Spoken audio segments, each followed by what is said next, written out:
Welcome in, everybody, to another episode of 410 Sports Talk. I'm James Haskell, along with my co-host Glenn Martin. I'm finally getting that finger pointing thing right.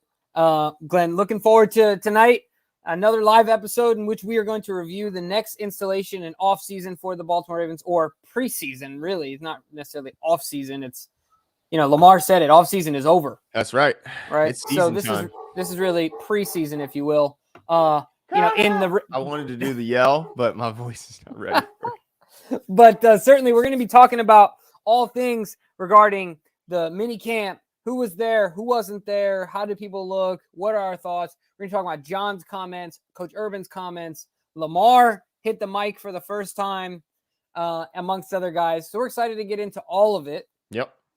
But Glenn, I got to ask first, how you feeling today? How you doing? Feeling much better than yesterday. Thanks for asking. Thanks for everyone who sent their well wishes and kind words. You know what I was doing, Glenn? I was just deleting everyone that sent a nice comment. No, I was just Jimbo. deleting. I was watching. You would never.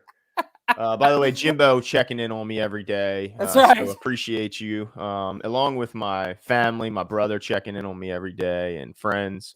So I appreciate everyone.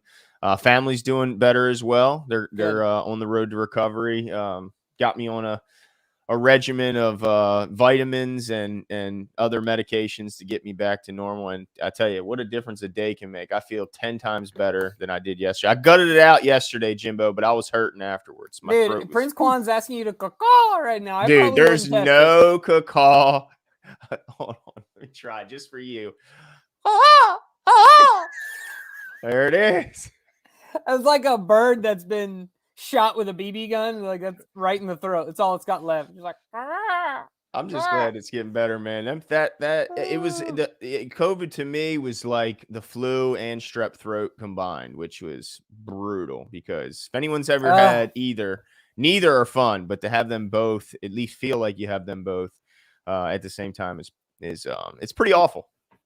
No, I totally. I mean, that's terrible. I mentioned to you before I left at a work event that ended up today. It was determined that it was a super spreader, and in San Francisco. So not only did people that I work with get it, like a lot of the other folks on my team, but there's people all over the world that came for this conference that are now reporting that they got it from there. And I was funny because I had a guy criticizing me because I was literally the only one that I saw wearing a mask. It's for my son, just And he's like, dude, he's giving me a hard time about it. And you made it out alive. You made it out unscathed. I got out of there alive, man. That's all I'm saying. That's all I'm saying. Yeah. So, but before we get into the Ravens, Glenn, can we take a turn real quick? Can we talk about Skip and Stephen A for a second? What about him? Wait, you didn't see any of this drama? No, are they button heads?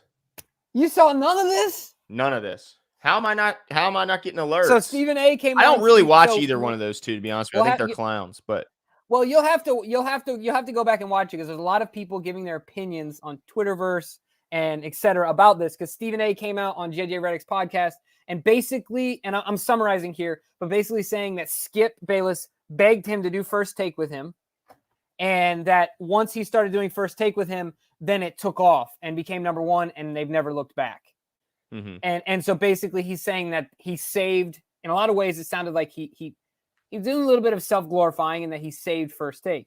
It doesn't shock anyone, I'm sure. And he told his story according to himself. So Skip came out today with a very detailed. Did he flamethrow him? Oh, it was Skip, which is very detailed and in depth about the succession of events and what happened. And basically said, Stephen A, how dare you? How dare you say that, all these things happened, that we weren't number one before you? And he even was like, dude, actually, we were hitting numbers that we never hit together before you. Like he was, just saying all these things. And anyway, it's just really interesting. I'd say go back and take a look.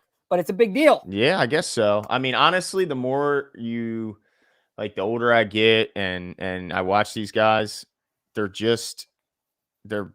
horrible. They're BSers. And I love JJ Redick calling. Dude, JJ Redick remembers everything. Calls out Stephen A and he puts him right on blast in front of everybody. Yeah. I think it's absolutely hilarious. I think they're both goofballs. And so if they fight, that's fine. That's let them just take each other out. That's what I'd like to see. Because they're both horrible. But That is interesting. I guess if you're into those guys, I think I tell you what, this ESPN halftime show, let me just say this, is such trash.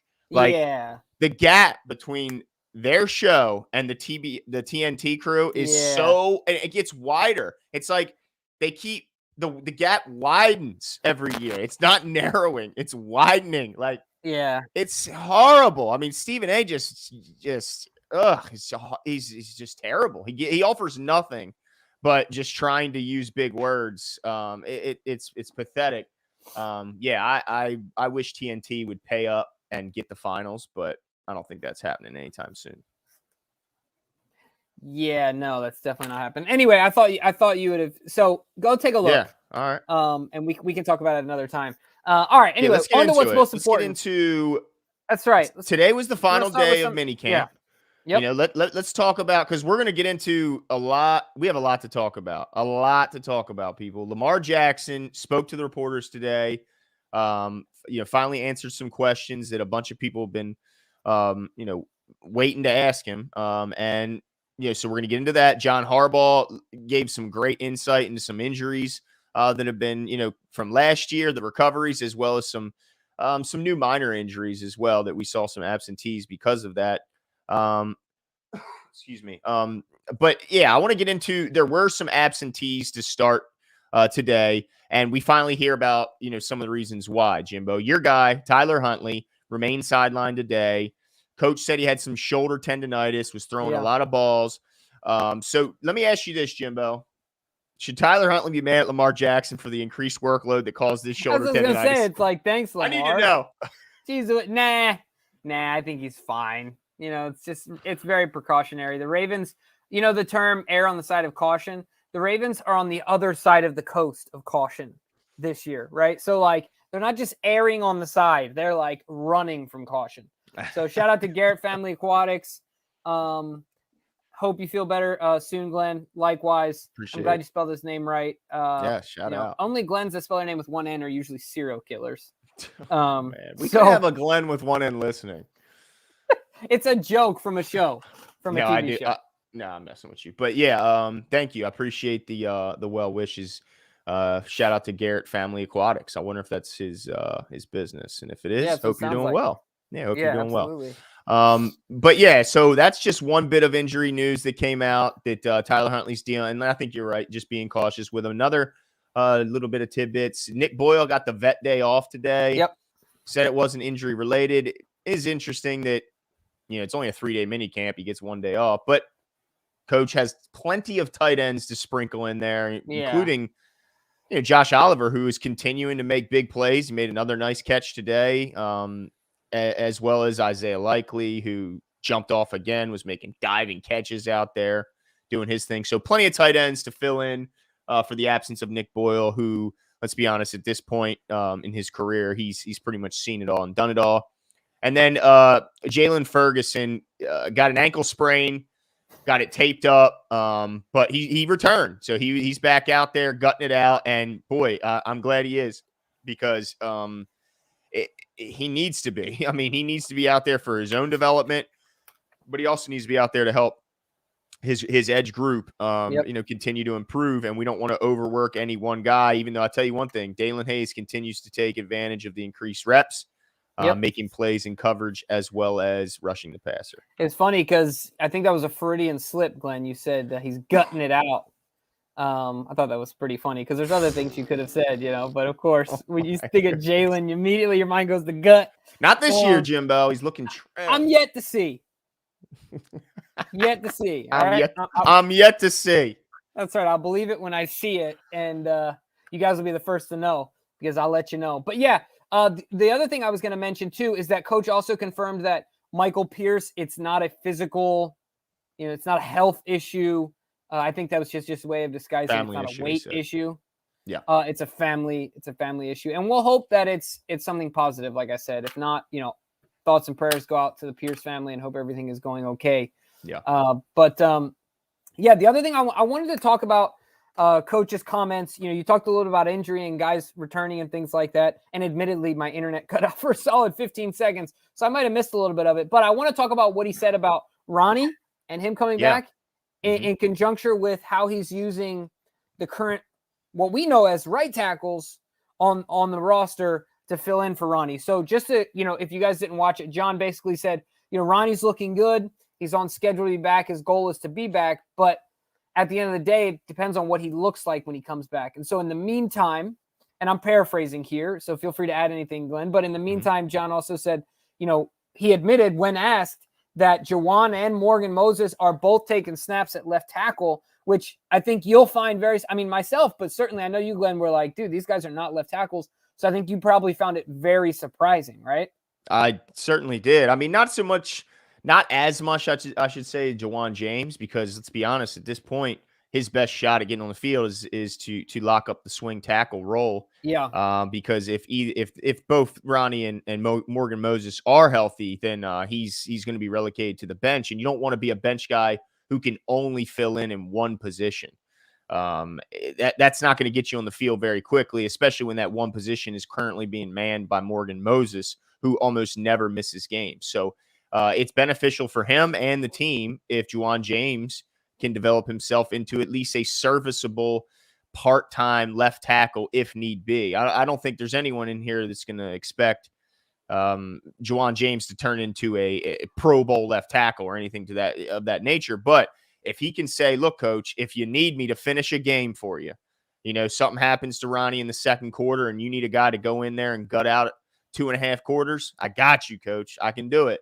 And if you need me to go to right tackle at some point, I can do that. Been there, done that. So it's good to hear. But the fact that they put Morgan at left tackle, that's interesting. My only thought process there is they probably look at Daniel Faalele as only a right. And they probably look at getting him up to speed and in game shape and ready to play right tackle is a job in it of itself this year. So let's not put too much on his plate and ask him to try and absorb, not just jumping to this level, but also take on a whole new position at left tackle. Let's let him just work on being a right tackle. So now we have Juwan James, we know can play right because he's done it. Daniel Faalele has only played right tackle, albeit in college, but we know he can do it in college. And so who do we have at left? We got Ronnie and we got McCary, So maybe they're just saying, let's get as many options at left tackle as we can. And so let's even see what Morgan's got at left tackle. But does that make you more, although coach said everything's on track with Ronnie and he's working to be in his best shape, does that make you, the fact that they're even trying Morgan at left, does that make you any more nervous that Ronnie won't be ready? No, because we've said this before. It's just about your best five. So just imagine the scenario. You try them both at left right now, because what if Morgan takes to it? Maybe, we don't know, maybe in Morgan's past college, high school, I don't know, maybe just relatively speaking has more time playing left, even if it is years ago, right? Like maybe not in the pros, but he has more experience, because neither of these guys are well versed at playing left in the pros. So either way, you're scraping at old experience, right? Yeah. And so to me, it's just about finding the best backup for that scenario, because what you could do is if those two are your, if Ronnie's your number one tackle and then you have your 2 and 3 at Morgan and Juwan and then everyone else behind them, well, then your best case scenario would be to put them both on the field. Mm-hmm. And so if Morgan can hold his own at left and Juwan can then be plugged in at right, or vice versa, right? Like, I think that's just what they're trying to figure out and trying to cover their bases as much as they possibly can and avoid any sort of situation that could be, holding calls every other play, right? So I think that's what it's about. I'm not super concerned. In fact, I think Ronnie's going to come back and have a good season. I'm feeling really good about Ronnie Stanley and the comeback that he's going to make. Ronnie Stanley, look, I've been going out on the ledge about a lot of things. Ronnie Stanley, heck, he could be the comeback player of the year. Could be. Who knows? I mean, the only thing that would keep him from that, imagine he comes back and he's an all-pro again. Dude, if he comes back, it's like Coach said when he was asked about the impact, if he were to be healthy, it's immeasurable, he said. If he comes back and can play like the Ronnie Stanley we know, and certainly if he comes back and plays the 2019 version of Ronnie Stanley, no doubt in my mind that that the Super Bowl will be in their sights. Yeah, I mean, you're absolutely right. Anytime you got the best tackle in the league, or one of the top tier tackles, like generally, I mean, what happened when we made that Super Bowl run? Obviously, Joe Flacco went off, right? Mm-hmm. But we shored up that offensive line in the last fourth of the season or so. is kind of when it. Yeah, Bryant McKinney, right? Yeah, exactly. Right, 100%. That's when he got out of the doghouse, started doing his thing. Yep. And then that led into that run because that kind of solidified that line. And so, if we can continue to if we can get to that and stay healthy, yeah, it's going to be a huge impact. So I'm looking forward to that, and I think Ronnie's going to kill it. But no, it doesn't make me too concerned. Glenn, the other thing before we move on, I want to shout out someone who's a silent fan Observer? of the show. Observer. That I'm citing them when they said silent fan. Not that we think you guys are our fans. We know that you enjoy the show, but I would not be so pompous as to think you're simply a fan, right? Like you're a participant. We're equals with you, right? But so it feels weird. But anyway, George Potomkin messaged us on Twitter and said that there's a chance that he could have some extra tickets to the Sunday night Ravens-Bengals game. And if he has extras, he said they're ours. He said they're ours. Hey, so now. George, thank you so much. Even the thought in and of itself is extremely nice. Thank you. We appreciate it. And, if that opportunity comes to pass, we would greatly appreciate it. And certainly pregame would love to go out to dinner to pay you back at the very least. But thank you so much. I think that it speaks to all you guys and your kind thoughts, words, and being the biggest part of the show, right? No doubt about it. That's awfully generous and pretty cool. So hopefully all that comes to fruition, because that would be, I would love nothing more than to boo Joey Burrow off the field after taking an L at Sunday Night Football. And we know how 100%. It gets, Jimbo. Sunday Night Football in the bank. Dude, we were there last year, and it was. I've had some religious experiences in my life. Yep. That might be top 5 religious experiences to me, man, because it was absolutely. Talking about the Chiefs game? Oh my gosh, yeah, man, that was Chiefs just game. insanity. You want to talk about the definition of a religious experience? Dude, if you didn't have purple Kool-Aid coursing through your veins before that game, you certainly did afterward. You were baptized by immersion at M&T Bank Stadium in the purple water. I mean, it was awesome. So, you're absolutely right. Absolutely right. But the other thing I want to talk about, Glenn, now that we're here, we should probably spend a decent meat of this talking about number 8, right? Yeah, we got to talk Lamar. And I can't wait to do it, because Lamar Jackson, if you guys didn't listen to his presser, just go listen to it. You can find it on YouTube. You can find it on Baltimore Ravens app, BaltimoreRavens.com. Just listen to his presser. Of course, we're going to talk about it, but to me, he just reinstills my I don't even know how to. I think it's your faith in like goodwill, right? Like he's just not a good letting, human. Yeah, not letting stardom, money, the pressure, all that change who he is. Like he just comes off again as the most lovable superstar I've ever seen. He's just so genuine. He's just a nice human being. And you think Glenn was describing me, guys? I mean, hey, you guys certainly have a lot of similarities, Jimbo. But he's just right, though. He's just like, I mean, he's just such a likable dude. Like I love listening to the guy talk. Again, he's not out there. There obviously is going to be some things he's withholding, information he's withholding. And certainly in regards to the contract discussions, he withheld a good amount. But the stuff he did say, he's very respectful. He's just a nice dude, man. He's just a guy that anyone would want their kids like looking up to. I mean, he just seems like a great human being. So just wanted to say that, kind of right off the bat. Yeah, no, I agree with you 100%. I think that I think the word that is also not synonymous with what you've been saying is like approachable, right? Like, you sit down and hang out with him and just, chill, have a barbecue or whatever. Like he's that type of guy. I don't think he feels like he's bigger than anyone or better than anyone and he mentioned he's his own man, kind of beats to his own drum. I think that's awesome. All right, so before we get into more thoughts about Lamar here, hey guys, I thought today was going to be a wonderful day, and it was. I will say I'm very angry with my brother because he went to minicamp yesterday. Anyway, love your show. Let's go Ravens. Hey, Laura, we get it. Somebody's a little jelly, and I would be too. I am, in fact. How did he get in there, by the way? Because he must know someone or is a part of some I know they invited a bunch of scholarship recipients from the HBCU fund that the You're right. Bisciotti set up in, I think it was in Ozzie Newsome's name, if I remember. Correct. So maybe he was somehow part of that crew because it was about 20 people. So maybe that's how he got in. But yeah, it certainly was a wonderful day, Laura. Excuse me. My goodness. But yeah, I mean, I wanted to get into some more of the comments because there's a lot of exciting stuff. First thing I wanted to bring up is that Lamar Jackson mentioned, there's a month now that's going to be kind of dead time for the teams as far as communicating with the players until training camp starts. And this has always been of a scary point for any front office and coaching staff when their players are now, free to do whatever they want for the next month. And so when Harbaugh talked about it, he said, here's what you don't want to do. Obviously, you don't want anybody getting in any trouble. You don't want, but you also don't want to lose any progress you've made up to this point. And a lot of the progress he was talking about is physical and their conditioning and their skills. So he mentioned that, look, 4 to 5 days a week, 2 to 4 hours a day is what you're going to need to make sure that you not only avoid any injury and that you show up to camp prepared and ready to practice, but also that you pass that daunting conditioning test, which, by the way, Jimbo, I may have to challenge you to attempt that one more time.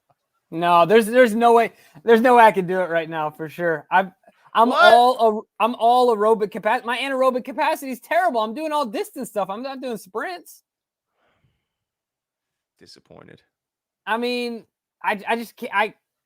How long would it take me to prepare? I mean, goodness. All right. Give me some numbers. Just give me the numbers. Don't make me, if you look up the numbers and get the parameters to me. Okay. I'll give it a try. We know you did try it last time, so you can certainly speak to how difficult that test is. Yeah, I think I got 2 in, the 2 first ones, and then after that I was like 2 seconds over, and then it was just your legs get so heavy, it's just brutal. Yeah, so they got to stay in shape, and he said, look, this is what they do. This is like, this is like James Prochet said, this is our 9 to 5. So, and there's obviously no other job they'd rather be doing than this. So, yeah, it sounds like a lot, 4 to 5 days a week, 2 to 4 hours a day to keep your conditioning, and your skills up. But hey, you get very highly paid to make this your job. So it's kind of cool. But also, Lamar Jackson said that, or no, I think it was John who mentioned that that Lamar Jackson, as well as a bunch of pass catchers, will be at FAU, Florida Atlantic. Man, excuse me, man. I get this. With under the guidance, it looks like, of Willie Taggart, who's the head coach at FAU, to host some workouts with Lamar Jackson and the pass catchers in this next month. So it's like Lamar said, all season's over, Jimbo. It's football season. Yeah, absolutely. And Jaden McX-Ray, the shout out. Appreciate the support there. And if you meant to say something in that bubble, feel free to do so. But yeah, no, I think you're absolutely right. The mindset is right for Lamar. Excited to see what kind of work they put in. John set the expectations high. I think the reason that John is doing that is because he wants to keep the camp at his pace. But I also think, he realizes that he needs to make sure that this isn't a shock to anyone's body, right? Like to avoid any type of injury. So be ready, guys. I think it's his message. Just simply be ready and go out there and let's get work in, because, it's got to be embarrassing, like you said, when you fail the conditioning test. I mean, you've had 6 weeks, 8 weeks, a year to prepare, right? Like, it's coming.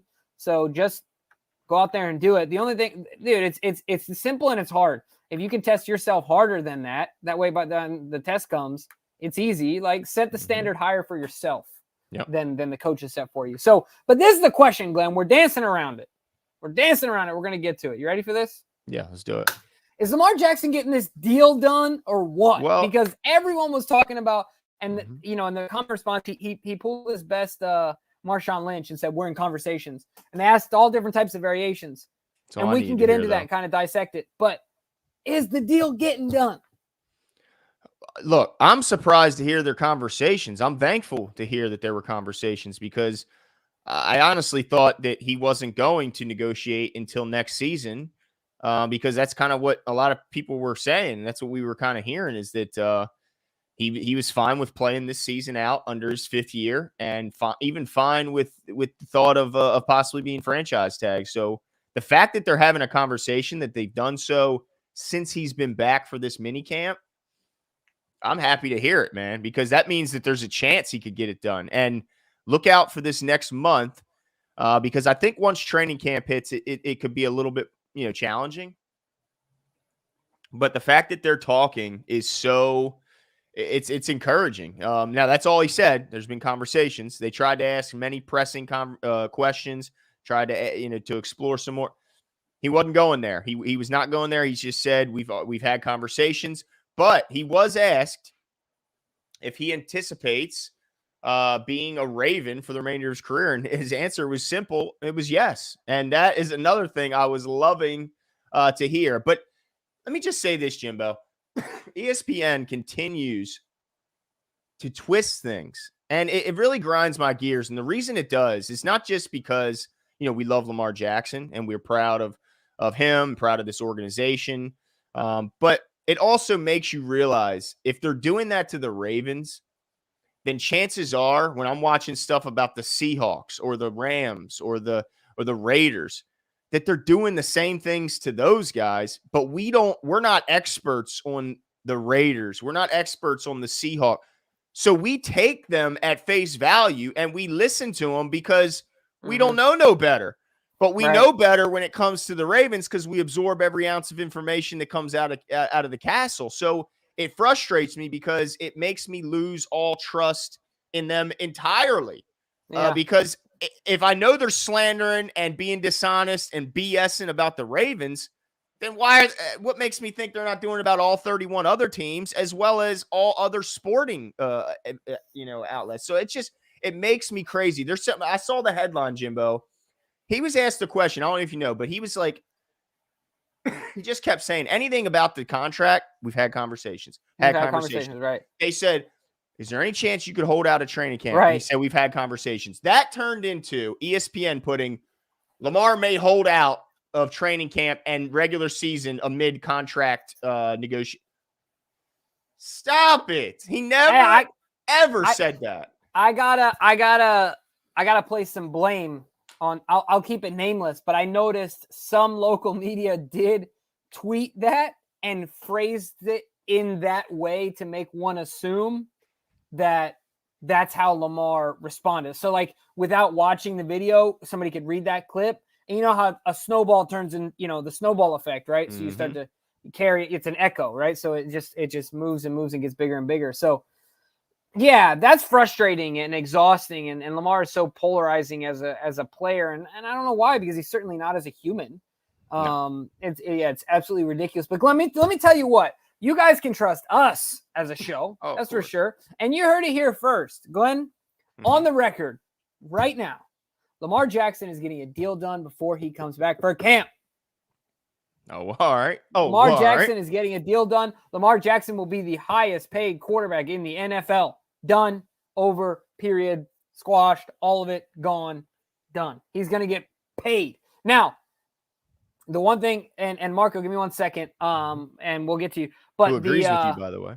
Oh, does he? Let's see. Lamar and everybody looked happy and pumped. That tells me talks are very positive. They might get a deal done by camp. 100% agree, Marco. And to add to that, I want to see, because Lamar said something. This is about the only thing that struck me from what Lamar said, because I know a lot of things he was just trying to hold his cards, is when asked about Lamar or Deshaun Watson's deal, he said, I'm my own man. Like, it didn't change me, right?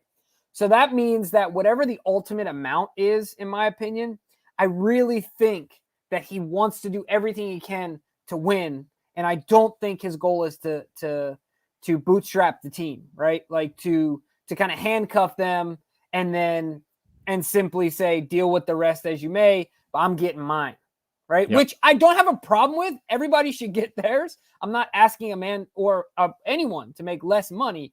But my point is that based on the way the salary cap is, obviously you can only do so much with so much money. So I think that there will be some creativity and some nuance to this deal. But it's getting done, Glenn. Done. Book it. Well, I'm happy to hear that. And I think a part of what you're talking about with doesn't want to break the bank is, he was asked about the Deshaun Watson Yeah. or AKA serial pervert, his contract and how that would affect his and if that impacted his, Right. negotiations. And he said, no, absolutely not. I'm my own man. I'm my own person. Whatever he gets does not impact and change, what I'm going to go for. But he did say that despite not winning a Super Bowl, he thinks he's absolutely worth that contract, which I thought that was kind of funny. I obviously agree with and completely true, but I thought I remember that Steve Bisciotti was kind of criticized a bit when he was saying that he what is it? He hypothesized about the fact that maybe Lamar wants to wait till he wins it or something to really feel like he's earned it. But no, he feels like he's earned it. But yeah, does not say that the Deshaun Watson ridiculous contract is going to be a huge factor in his negotiations. Yeah, no, for sure. And I can't wait. I can't wait for the deal to come out because I'm usually not happy. I mean, I'm happy with extensions, but I wasn't like the happiest man in the world when Joe Flacco got the bag because I love Joe Flacco to death and I'll defend him in a lot of ways. But I was just a little nervous about it. I'm not nervous at all about Lamar Jackson getting it. Big difference between them two, huh? Yeah, absolutely. I mean, night and day. We love Joe, but he don't elevate the guys around him like Lamar does. There's no doubt. No. Somehow, yeah. I mean, Joe had his moments, like you said, but yeah, I agree 100%. Lamar Jackson, James Prochet said it best. There's only been one Lamar Jackson ever. Yep. Period. Right. Kyle Murray's not Lamar Jackson. Hell any no. other right? He like wishes any other he name. was. Yeah, any other name you want to throw out there, it's just simply not him. But so I think the deal's getting done. What else did you? Any other takeaways? A bunch of other from ones, Lamar's? honestly. Yep, from specifically Lamar. Absolutely. One thing he did clear up that he knew about the Hollywood trade far in advance. Was contacted by his coach, but still said that when it happened, he still tweeted the WTF because that's his buddy. So even though he knew it was coming, he was still like, what the fuck? That's my guy. So that kind of clears things up because I know a lot of people were like, why is he acting surprised when we heard that he was made aware? So not surprised, but still frustrated in that he was losing a very close friend. But again, said likes our guys. That's still his buddy, but we're basically moving on. So it was nice to hear him kind of clear up that and clarify that. And again, it just comes off as a guy. Anytime someone tries to set him up to criticize the organization, to do anything like that, he just doesn't ever take the bait, and go for it, which is really cool. But one time he did take the bait, Jimbo, and he talked about it was when he kind of got baited in to the conversation with what's his name, Chris Sims. When Chris Sims was criticizing him and he tweeted him back. He did talk about that, but again, he did so in such a loving, like a lovable way. Like he's like, look, he got me, he baited me into it. I just wanted to let him know. Yeah, he's like, I just wanted to let him know I'm Lamar Jackson. I don't want to be Tom Brady. I want to be me. But he said, but no hard feelings. He's got a job and he's doing it well. Yeah, exactly. So yeah, I mean, you're absolutely right. Lamar's just not the type of guy I don't think that dislikes people. If Lamar Jackson doesn't like you, it's probably your fault. You should probably look at yourself in the mirror. And if you don't like him, the same can be said. Right. You should reassess your values, maybe. Yeah, because I can't even. I mean? Let's see. Marco G says when haters say what has Lamar done to get his money, I ask them what has Tannehill, Carr, Goff, and Allen done. Allen hasn't made the AFC Championship. No, I mean there's a ton of examples, right? Like to say it's a binary thing in that it's either a yes or no in a guy getting paid, right? Like that's the Eli Manning argument, right? Like Eli Manning got paid and made tons of money because he won Super Bowls, but in other years, Eli Manning led the league in interceptions. So, and he still got paid. My point is that just winning a Super Bowl isn't like, that's not the only measure of success, right? Like Lamar Jackson is the winningest quarterback at his age ever in the NFL. That's not a big deal. I think that's a pretty big deal. Lamar Jackson has set statistical records that I would argue are going to be extremely difficult to be broken again. And if anyone breaks him again, it's going to be him while he's still in the league. Right. So, yeah, Lamar's a unique talent. You can't quantify. It's difficult to quantify the impact that he has on the game because of his unique ability to affect the game in so many ways. So, yeah, I mean, I agree with you 100%, Marco. It's ridiculous. When they say, what has Lamar done? Wasn't Peyton in his 30s when he made his first deep run in the playoffs? Yeah, he struggled mightily out of the gate. And people even bring up, look, I don't want to get too far down this because there's still a lot more to cover, but people even bring up Joe Flacco and how he was this playoff warrior. But in his first 6 games, he had I think it was 1 touchdown and 6 picks in his first 6 playoff games. Like, let's stop acting like that all those games were won because of him and not in spite of him. Because he had that run, but in the early parts, large part of the reason we won those early playoff games was because of the running game and the defense, not because of Joe Flacco. We understand, Marco, about the confusion with Allen and the AFC Championship game. Either way, I get it. I mean, it's like everyone just gives Allen a pass. You know, he runs all the time, and he runs in a much more dangerous manner than Lamar Jackson. But it just looks a little different. So for some reason, no one talks about him running and being a running quarterback and getting hurt and all these things. You don't hear any of those things about Josh Allen, which is ridiculous because look what's happened to Cam Newton, and they have the same running style. That's undeniable. Yeah. And Cam is a shell of himself. At he is, 29, he's what, 29 or 30? He might be. So I'm not. I thought he's not over like 30. 35 or 36 is my point. Yeah, but I think he's definitely in his low 30s for sure. But I'm pretty sure. But also, what came out of there, the press conference from Lamar Jackson, which I thought was pretty cool, is he talked about his playing weight in previous years in comparison to where he's at now, and said he typically plays at roughly 205, and now he's up to 220. So you're talking 15 pounds of muscle added in a single offseason.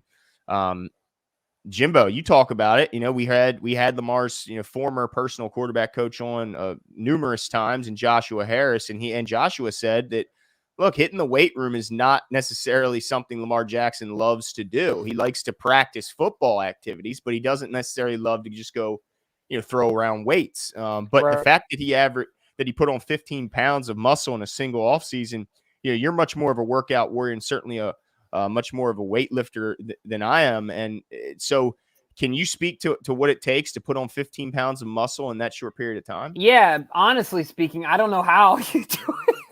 I don't think I can do it.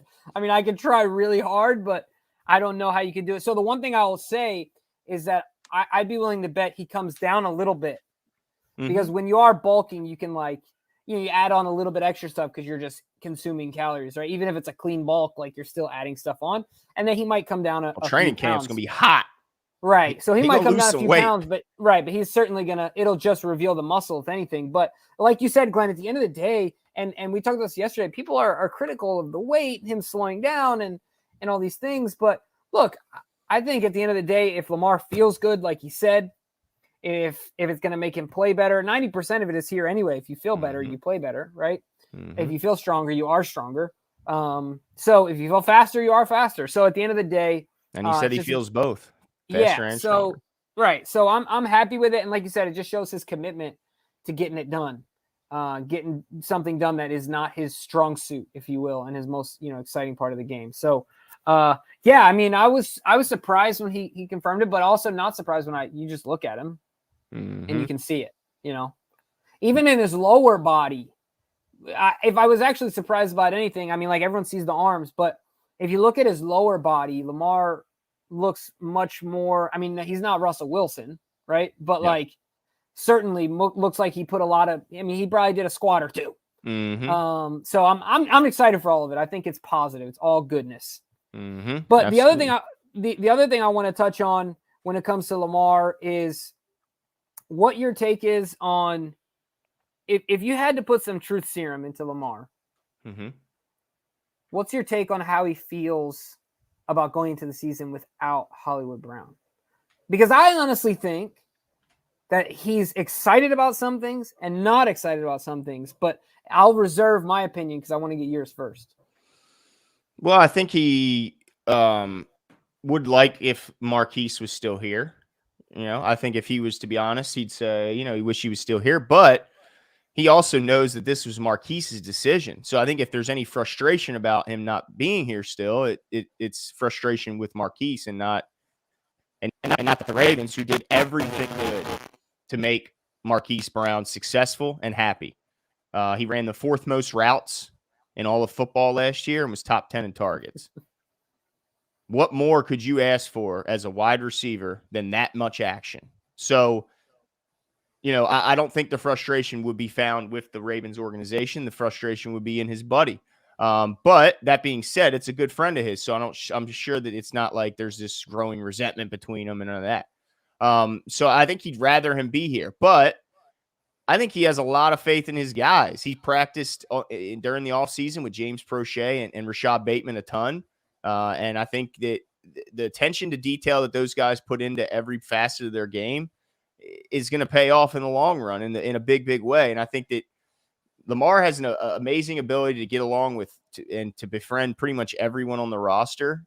And it seems like all the pass catchers that are likely going to be getting the bulk of his targets are his best friends on the team. Like Mark Andrews is certainly one of, if not his best friend on the team. And the same can be said with Rashad Bateman and James Prochet. They'll all be working out with him again at FAU. So I think that he likes the guys that are here, wishes Hollywood was one of them, but is certainly looks like he's moved on after, releasing his frustrations out on Twitter the night of the draft. Yeah. Do you think that Lamar, I agree with you. The only thing I'll say is that I think, Lamar would rather have him here. But I do think a few things. Did you see the smile on his face when he was talking about his new center? He couldn't hold it in. Like he couldn't even disguise it, right? Like if he wanted to. Now he was telling something funny about him running down a guy. He never seen the center that fast before.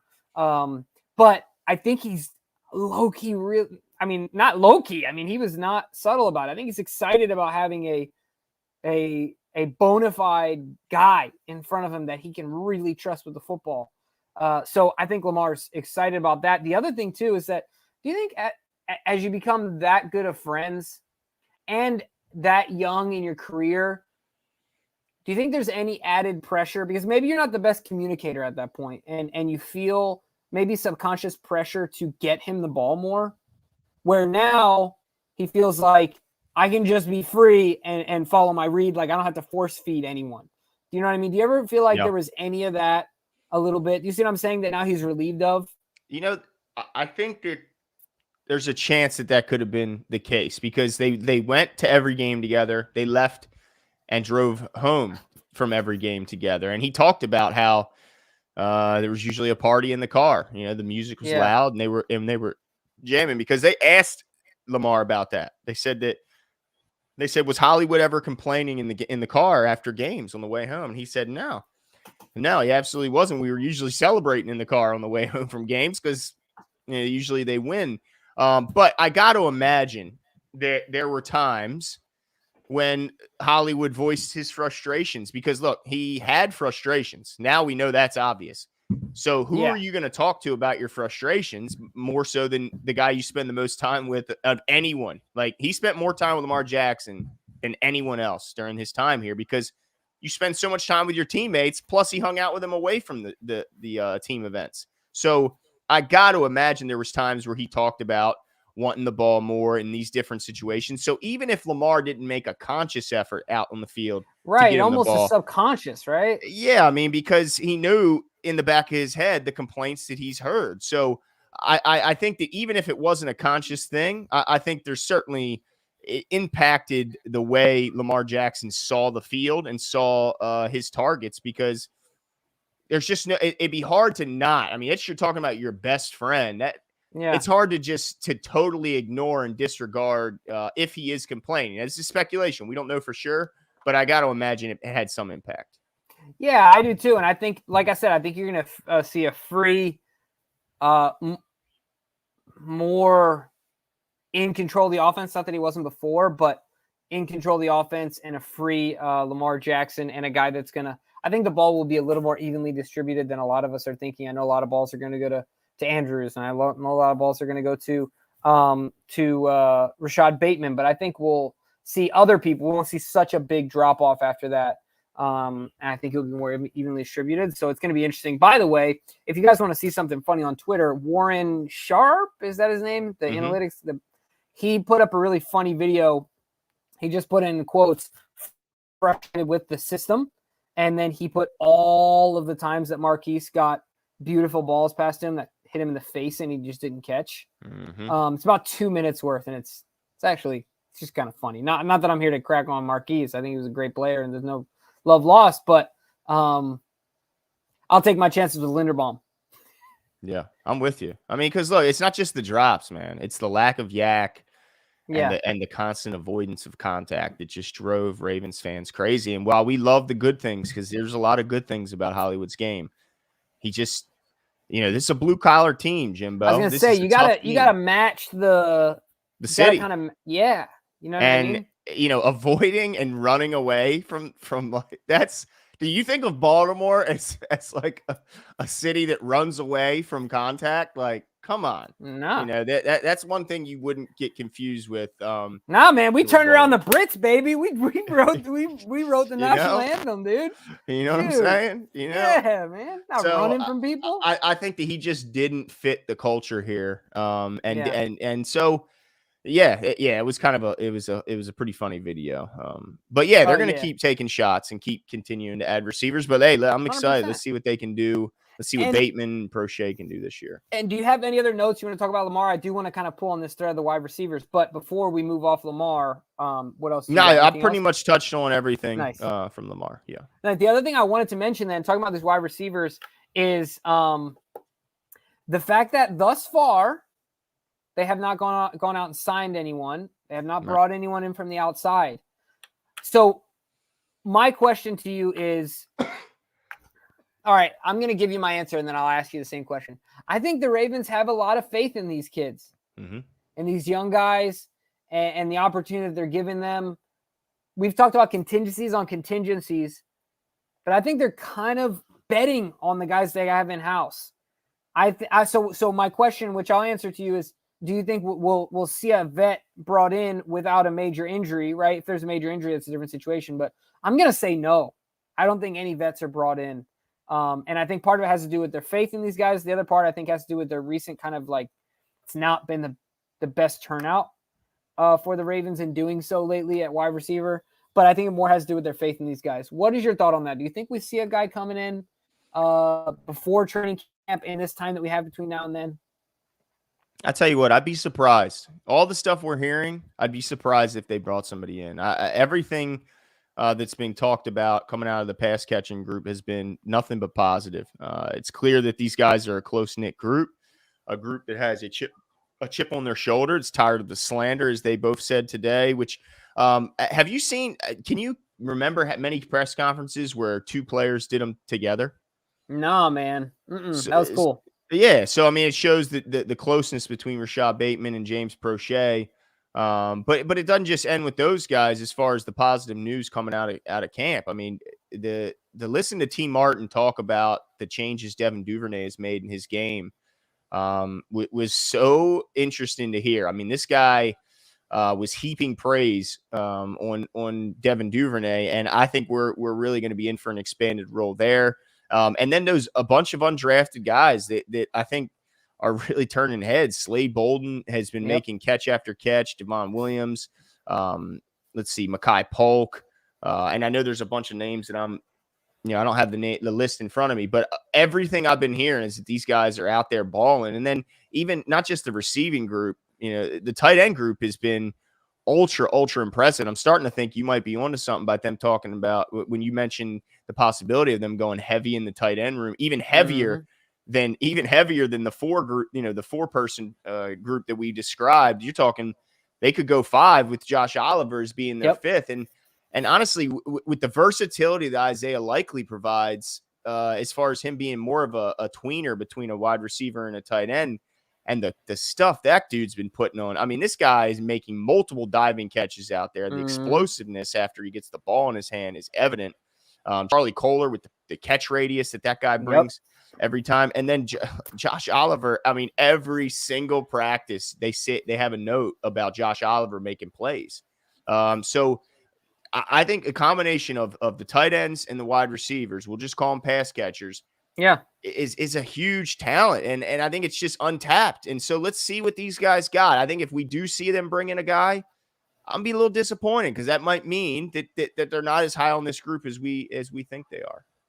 Yeah, I'm with you there. And the other thing I'll say too is just envision this. First of all, you should always think I'm onto something when I mention something, right? Like that should just be a given. Right? My bad. My bad. No, but in all honesty, imagine being in the red zone, right? And obviously we want to run the rock, right? But you can have deception to your game when you have a guy like Kohler, Andrews, and Likely out there, right? You have one on each side of the line. Maybe you got one in the backfield, right? And, so you can run it and you can be big, right? Or you can turn around and look, Kohler, like you said, is 6'7", an absolute problem in the red zone. Likely is rocket fast and uber athletic. And then Mark Andrews is only the best tight end in the NFL. And then, I forgot, you got the best running quarterback in the history of the NFL. So, man, things are going to get exciting. I cannot wait. To see it. But yeah, I agree with you. I think the Ravens are definitely onto something. I think DaCosta has found his own loophole, if you will. He's not, maybe he doesn't have the richest owner, right? But certainly if you can find, for him, the word's always been value. And I think he's finding value in the tight end market and exploiting it. It's exciting. Yeah. And also let's remember the Ravens are zigging when everyone else is zagging. Yeah. And what that does is most teams, the vast majority of teams are building their team to stop these high flying offenses. They're not building their team to stop a bruising run attack. So when you're faced with a team like the Ravens, and 19 is a perfect example of that. They come in with these tight end groups that are so big, but yet so versatile. And like you mentioned, there might be 4 tight ends on the field, but that don't mean they're running it. Yep. So you better be prepared for the run, because if you're not, that's a lot of muscle. It's going to punch your little guys in their mouth. So you got to bring big boys on the field. But when you bring them big boys on the field, you better hope them big boys can run with these tight ends, because they're not just big. These guys can fly. So I think it just causes it kind of compounds the mismatch issue, because teams are being built to stop spread offenses, not to stop a smash mouth football team anymore, because how many of them are there? There's not a lot like them. So I just think that the mismatches are compounded by just how teams build in the offseason, and they're not prepared to face a team like the Ravens. 100%, man. I cannot wait to go out there and see it, and can't wait to talk to you guys about it. What other notes you got, Glenn? Oh, you know what, really? Yeah, go ahead. Go ahead. So I wanted to, let's see. Oh man, I had it right and forgot. What were you about to say, Jimbo? Yeah, I was going to say something that we kind of touched on, but really, guys, just for everyone's sake, I think this is important. From now until about a month, right, it's going to be relatively quiet. And that's what we want. The only news we want to be is good breaking news, right? My dad has a saying, because, of course, leave it to mom to over worry about things and leave it to dad to tell mom not to worry, right? My dad's saying was always, no news is good news, right? If my boys are out and they're acting a fool, I'm probably going to hear about it before too long, right? But no news is good news. And look, guys, just think of old Mr. Haskell saying to you, when you're worried about the Ravens, I haven't heard anything in the news. No news is good news. All right. Just remember, that's what we want for the next, 4 or 5 weeks, whatever it ends up being, in about a month or so. So, don't get nervous. Don't get concerned. I mean, we want to see videos of these guys working and things like that, but we want to be out of the headlines, No drama, no news. And I thought that was cool. Bisciotti had that talk with these guys, not just the coach, not just, the GM, whatever. Bisciotti was like, hey, let's, I mean, I sign your paychecks, boys. Yeah. Yeah. No drama. Plus, I mean, it's like he also said, you've worked your whole life for this moment. You have a job that millions and millions of people envy. that you get to Yep. do this for a living. So take advantage of it and don't, do something silly in this next month, lose all the progress you've made in these previous weeks, and then set yourself up to be behind the 8 ball to start the season is not something you want to do. So yeah, keep your nose clean, stay in the workout room, stay on the football field, continue to build your body as well as your skill set. And remember that, yeah, your body is your job. And so take care of it. Absolutely. I saw a comment in there earlier that said, this is a slightly worse version. I lost it, so forgive me for not giving credit to who said it, but saying this is a slightly worse version, a worse version of the roster we had in 2019. So I think next time, Jimbo, I want to do, whether we do it on a live or a standalone video, I want to do a comparison. Certainly, we may need to wait until it gets a little closer to iron out the final the final roster. But I want to do a position by position comparison with the 2019 roster, because I think people will be surprised to know that they weren't necessarily the most talented at some positions that most people think you need to be a talented offense. So while there's some obvious missing holes when you talk about a guy like Marshall Yonda, not he's not coming out of retirement. But I think that you'd I don't be even surprised. know if Marshall could bang with them big boys right now if he did. No, he might be able to slide in at fullback, but I don't know if he's going in at right guard anymore. But I think you'd be surprised. I think this team stacks up quite favorably against that 2019 roster. And the other thing to keep in mind is Lamar Jackson is now going into his 5th year. Like, how much better does he have the potential to be? And it's just, he's got a few years under his belt with OC and things like that. So yeah, I agree. I don't even think, let's do it. But I already know which way I'm leaning. I don't have to think about it too long. I already think there's a number of rooms that I think overall are going to be better. So I'm excited about it, man. I was really happy with the pressers today. Everyone seemed positive. We got no bad news about injuries. Like you said, we had a few sprains, a few cramps throughout camp, but nothing detrimental, nothing season ending. So keep your fingers crossed, ladies and gentlemen. Do your naked rain dance or whatever you got to do to keep these guys healthy. To call on the football gods, if you will. So yeah, that's all I had tonight. Glenn, you got anything else to add? What else you got? Let's see. Well, excuse me, man. Eric, you hear my voice is changing throughout this show. It's definitely taking a little bit of a beating. Did you say shout outs? Is that what you said, Jimbo? Oh, I just want to make sure you don't have anything else going. Oh yeah, no, nothing else. Just want to thank everybody again for the nice the nice words and well wishes. Appreciate the support for everyone.